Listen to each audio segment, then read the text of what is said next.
Welcome to This Week in East Brunswick. Today we'll have an excerpt from an upcoming Amy Fisher at Large, in which Amy interviews journalist and author Peter Genovese. Diane de Oliveira returns with another in her series of Making a Difference, today with information about the services of Catholic Charities. Rachel Steinberg, director of the East Brunswick Office on Aging, will have another Voice of Experience, this time focusing on the Meals on Wheels program. Elaine Risley of the East Brunswick Human Relations Council has a Cultural Minute, and of course we'll have our weekly Township Council review. All that and more is on the way, so stay with us.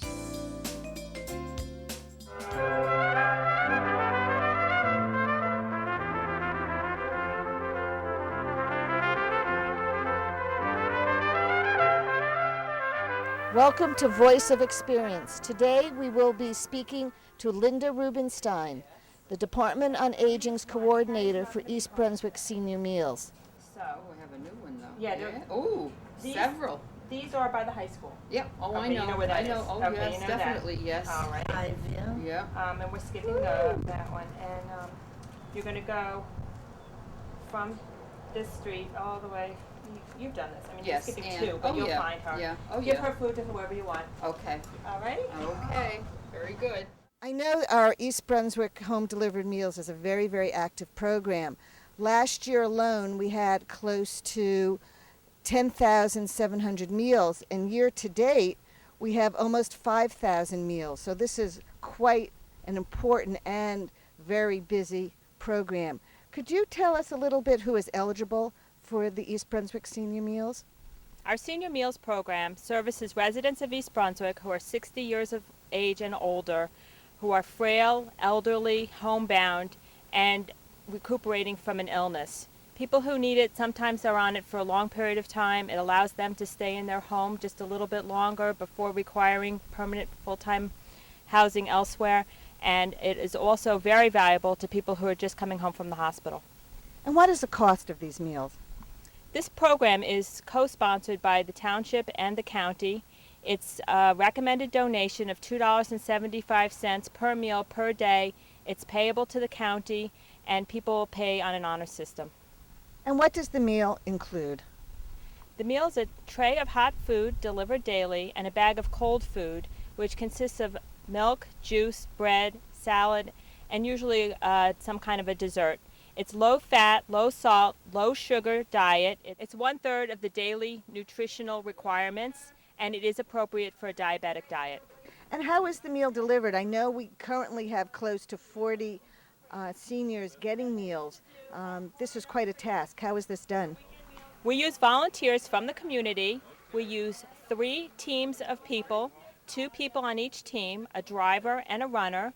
They bring the meals between 12 o'clock and 1 o'clock to each person's home. One person drives, the other person brings it to the door. It takes about an hour. We use about 120 volunteers a month, and we can always use more help. And Linda, who can make a referral to get these services? We're available to anybody in the township who needs our help. They can call. It can be friends, neighbors, family members. An individual who's going into the hospital can call beforehand and see if they can arrange something for when they return. We're welcome any calls Monday through Friday, 9 to 5. For more information, they can call us at the Senior Center. We'll come out to the house. We'll speak to somebody on the phone. They don't even have to be local for us to talk to them and help them with their loved ones. We come out to the house. We meet you. We'll see what other programs are available through the township, the county, and the state that can help at a time of need. Please remember, the East Brunswick Department on Aging is here to help you and yours age successfully. For further information about our services and programs, please call 732-390-6896. On the September edition of Amy Fisher at Large, Amy interviews Peter Genovese from the Newark Star-Ledger. In addition to being a features writer for the paper, he's also written a number of offbeat travel books. Hi, welcome to Amy Fisher at Large. I'm Amy Fisher, and my guest today is Peter Genovese, who is the author of several great books and a restaurant critic for the Star-Ledger, and also the master of the Munchmobile that travels around the state sampling great food. So, Pete, welcome. Thank you, thank you. The driver of the Munchmobile. I don't know if you could ever master the Munchmobile. Okay, the driver. Now, let's start with the Munchmobile. How did that get started? It was actually, we're in our 6th year. It was the idea of our editor, Jim Wilsey. I'm not sure what possessed him or how he came up with the idea. I've asked him, and he's sort of shrouded in secrecy exactly how one thinks of a van driving around New Jersey with a 8-foot-long hot dog on top of it. But it's a great idea. It just gets more and more popular every year. And like I said, this is the 6th year. We get, hundreds of phone calls and emails each week. People, they tell us where to go, literally, and we don't pick places. We go where readers tell us to go. And we try to get as many places as possible in one day. It's like an all-day eating binge, but it's a lot of fun. It is work, but it's in many ways the ultimate summer job. I mean, they're paying you to eat, drive around New Jersey. That's a pretty good job. Now, in addition to working for the Star Ledger, you have written great, unique travel books. And I just don't know how you managed to find the time to write these books and have a full-time job and do everything. No, I think if you can find time for anything. I don't have a lot of other obligations. Not no kids or I think that would probably slow me down a little bit. But the spare time, weekends. I mean, a lot of the books. I did this book on Route 1 a few years ago, and used all my vacation time basically. And every weekend I was on the road somewhere, on Route 1 between Maine and Florida. So you make time, and it's like I said, it's work. There's it wasn't easy, as you say, to sort of balance work and this. But the fact that it's fun makes it easier. Well, your Route 1 book is very interesting, and you have great pictures too, which you take all your own pictures. Yeah. And that's amazing that you do all that. Now Bring a good camera. That's all it takes. They're very beautiful, particularly the pictures in the center, the color pictures. They were really, really nice. Now, your new book is called New Jersey Curiosities, Quirky Characters, Roadside Oddities, and Other Offbeat Stuff. And it has wonderful things in it. I've read a lot of books about New Jersey and things that I've never even heard of. But so it's a combination travel guide and history and. Yeah, it's sort of like I say it's good for people who don't know anything about New Jersey and need like a good quick introduction, a fun-filled introduction, and also for people who think they know everything about New Jersey, because it has a lot of these are things offbeat roadside curiosities, plaques, and odd little museums and amusement parks, things that you might have heard about, maybe you haven't actually been to, and there are a lot of like little facts and figures about New Jersey that you've never seen anywhere else, and it's a fun. My first book that I ever did was called Roadside New Jersey, so it sort of explores the same territory, but the emphasis here is on actually things you can visit and things you can learning about New Jersey too. It's a good quick. Sort of like I said, it's sort of my New Jersey, or a lot of people's New Jersey isn't sort of like the postcard New Jersey or the sanitized New Jersey. This to me is like the real New Jersey. Yeah, it is. It's wonderful. Yeah. Now you have a new book coming out. Yeah. And what is that going to be? The Jersey Shore, hopefully the ultimate Jersey Shore book. It's different from other. I mean, there have been books written about the Jersey Shore, where to eat, where to stay, where to sightseeing attractions. But this is a season at the Jersey Shore. I spent all last summer at the shore. I know, tough job, but someone has to do it. Just sort of hanging out and just finding. It was sort of like you can imagine like a reporter being turned loose at the shore for a summer. Finding stories, and that's really what I did. So hopefully every imaginable subject about the shore, the beach, the boardwalk, and everything. Surfers, lifeguards, food. It's really all in there. A lot of. I'm really happy with the pictures, and I think the way the book looks. Rutgers is once again publishing the book, and I think they did the cover alone is worth. If you see the cover, you'll buy the book. Forget my name or anything else on it. But it's really, they did a great job, and really good pictures and hopefully good stories inside. So it's like I said, it approaches a little bit. I don't think anyone's sort of really done that season at the shore like a You Are There book. It really, if you don't feel the sand between your toes or smell the food on the boardwalk after you finish that book, I've failed. That's all. Amy Fisher at Large can be seen here on EBTV Thursdays at 8 p.m. and Saturdays at 10 a.m. At Monday night's Town Council meeting, there was a presentation by the East Brunswick Young Adult Charity Players. Hi, pleasure to be here. Part of my job for the Division of Recreation is to work with Children's Summer Theater, and as a result, a large majority of those staff members and campers put together a benefit show each year in which the proceeds go to benefit Camp Daisy. It's at this time I'm going to hand the microphone over to Michael Solomon, who is the director of this year's show, for the presentation of the check. Thank you very much. This is our third year of doing the show, and finally we wised up a little bit and have a name for ourselves. So now we're the East Brunswick Young Adult Charity Players, and I feel that that name really speaks volumes to our cause. We're comprised completely of young adults, and with our initiative and resolve, make this effort to donate to a very deserving cause, the kids at Camp Daisy, our friends and neighbors, and every year it's just been getting better and better. And this year we have $4,270 that we raised through ticket sales, as well as selling ads in our program, candy sales, and various other little odds and ends. But as a director, I'm very proud of our production team, our crew, our cast, and everybody who was involved in making this a reality. As part of our community, we always look towards giving back in any way possible. And as actors, sometimes we feel slighted in that it's tough for us to find a socially beneficial outlet with our art. And we're very happy that we can do something that is across the board so good for so many people. I'd also like to thank my producer, Simone Portera, who is off at school right now, but who is very responsible for a lot of the business end initiatives and raising a lot of the money that went into that check. So without further ado, we'd like to present the check. Okay, we're going to present it to Mindy Listwa and Steve Sobel, who are here on behalf of the Daisy Association. Thank you so very much.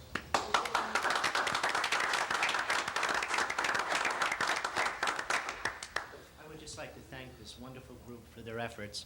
The happiness that will bring the children with disabilities cannot go, described. I thank you once again.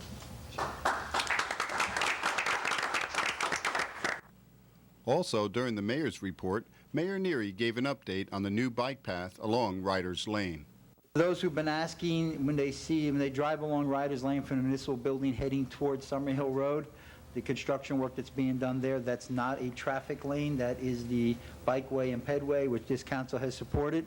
And it's under construction now. We hope to have it done in the next couple of weeks. As you know, that bikeway, pedway is designed to provide access from Brunswick Square Mall basically to our municipal complex. The entire funding of the bikeway has been covered by federal grants. It's not taxpayer dollars, but I'm also sure that during the course of the next several years we're going to see an awful lot of use of it, because it's just a really pleasant place to go for a couple miles to walk or to ride your bike. It goes, at one point it goes behind Butterfly Park and behind Great Oak Park, and goes back to Rouge Lane where it goes through the woods. It's just a nice thing, and when you see it in the next couple of weeks, I'm sure you're all welcome to join us on the official walk when we start. The next town council meeting will be held on Monday, September 15th at 7:30 p.m. in the municipal courtroom. Hello, my name is Elaine Risley with a Cultural Minute from the East Brunswick Human Relations Council on woks. A wok is a popular all-purpose Asian pan. Its high, sloping sides resemble a bowl and distinguish it. The wok is a versatile cooking utensil. It is a round-bottomed pan that ranges from 1 foot to 4 feet in diameter and is usually made of carbon steel. The craftsman of a handmade wok starts with a flat sheet of metal. He then forges the metal using a metal hammer on a wooden stake. He starts in the center and hammers repeatedly in small circles, extending outwards. By repeatedly heating the metal to renew its malleability, he can then forge it into its needed shape by raising the sides. Sometimes handles are attached to the sides of the wok by drilling and forging metal rods. The actual hammering marks look nice and are a mark of a handmade wok, but they do not make the wok work any better. Almost every Asian family owns one. It is most often used for stir frying, but can also be used in many other ways, such as steaming and deep frying, or to make soup. First used in Asian countries, it was designed to assist in cooking while conserving valuable fuel. One advantage of woks is that their shape produces a small, hot area at the bottom while using relatively little fuel. Woks are also sold in Western countries where they tend to be given flat bottoms and nonstick coatings. This makes them similar to a deep frying pan and less like a true wok. However, the flat bottoms mean that they can be used on an electric stove. The idea is to have a hot spot at the bottom of the wok where the actual cooking takes place. The sides are used to rest the food that is cooking at a slightly cooler temperature. Moving the food about gives you great control and versatility, while enabling you to cook each food perfectly to enhance its flavor and retain its nutrients. The Township of East Brunswick and the East Brunswick Human Relations Council will sponsor the annual Our Community is Fair Cultural Festival on Sunday, September 14th from noon to 5 p.m. in Volunteer Park at the East Brunswick Municipal Complex on Riders Lane. The festivities begin at noon with a live one-hour concert by the local reggae calypso band Carib Vibes. Then at 1 p.m., Mayor Neary will be on hand to kick off the afternoon of continuous cultural entertainment representing the Chinese, Korean, Filipino, Indian, Spanish, and Russian cultures.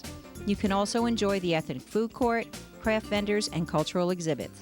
Our Community is Fair is a popular family event attracting hundreds of people who come out to enjoy the beautiful fall weather and share in the festivities. So come on out, meet your neighbors, and experience the wonderful cultures that make up our community.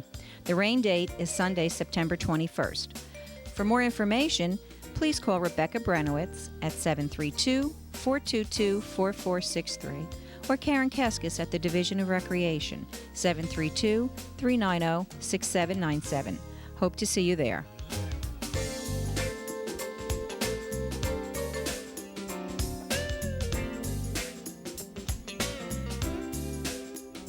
If you think you're a good role model, volunteering as an adult mentor may be for you. Hi, I'm Diane de Oliveira, and today's show is about a program offered through Catholic Charities of the Metuchen Diocese called Connections. And with me today are case managers Danette Donnelly and Kathleen Zielinski. Thank you for being with me. So what is Connections all about?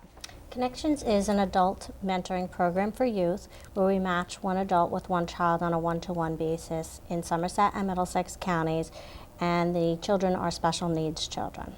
Now, how many children do you currently have matched? We have 45 currently in the program. 45. Do you have a waiting list at all for others waiting to be matched? We have a significant waiting list of over 150 children right now. 150 children. So how many volunteers? Do you have enough volunteers right now, or are you just in the process of trying to match them? It's an ongoing process between closing cases and opening cases. Therefore, we're always constantly looking for mentors to volunteer. Now, for somebody who's interested in being an adult mentor for a special needs child, what are the requirements and responsibilities? As far as requirements go, we do various checks. We do local police, driver's abstract, fingerprinting, obviously, reference, personal references, physician reference, as well as employment. Requirements as far as spending time with the child, we require about 2 hours minimum per week. We look for the mentors to do activities and just be that positive role model. And they do anything from going to the movies to ice skating to going to the museums, going to plays, or just basic things like gardening. Now, how long has Connections been in existence? It's fairly new. Since 1994. Oh, 1994. So you've been around. I thought it was a lot newer than that. So how has the response been from the children who go through the program? And what's the response from the people who are mentoring? Most of the children in the program enjoy the program. They develop a relationship that exceeds the stay of the program. They're matched in the program, as Kathleen said, for 12 months, minimum of 12 months, but the expectation is that they become a friend for life and they continue their friendship into their adult years. Now, can you share some of the success stories that have come out of the Connections program, just maybe one or two that stand out in your mind? There are actually several, but one is that we had a young gentleman who was in probably about elementary school at the time he was starting the program, behavioral problem in school, discipline problem at home, and with a single parent home. We matched him up with a male, and he kind of put him on the straight and narrow path, and the child then went into the military academy and has since graduated from the military academy. That's great to hear. As far as some of the other reasons, you mentioned this child in particular had behavioral problems. What classifies a special needs child? What are some of the reasons a child would need a mentor through the Connections program? There are various reasons. It could be a child is going through difficult life situations. Their parents may be divorcing. They may have lost a parent or have even been displaced from the home. How do you decide how to match an adult with a child? Is there certain things that you look for, common interests, or how do you go about actually matching the adult and child? We do that during an interview process. We do a lengthy, roughly about 2-hour interview process with both the mentor and the mentee.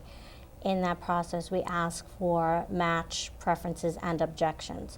For the mentor, it's age, race, gender, interest, area, and what I mean area is just how far they're willing to drive. It's not so much of an area, but their driving distance, and other similar questions. We ask the same of the parent and the mentee, and then we try to make the best possible match that we can, so therefore they can continue that relationship outside of the program for years to come.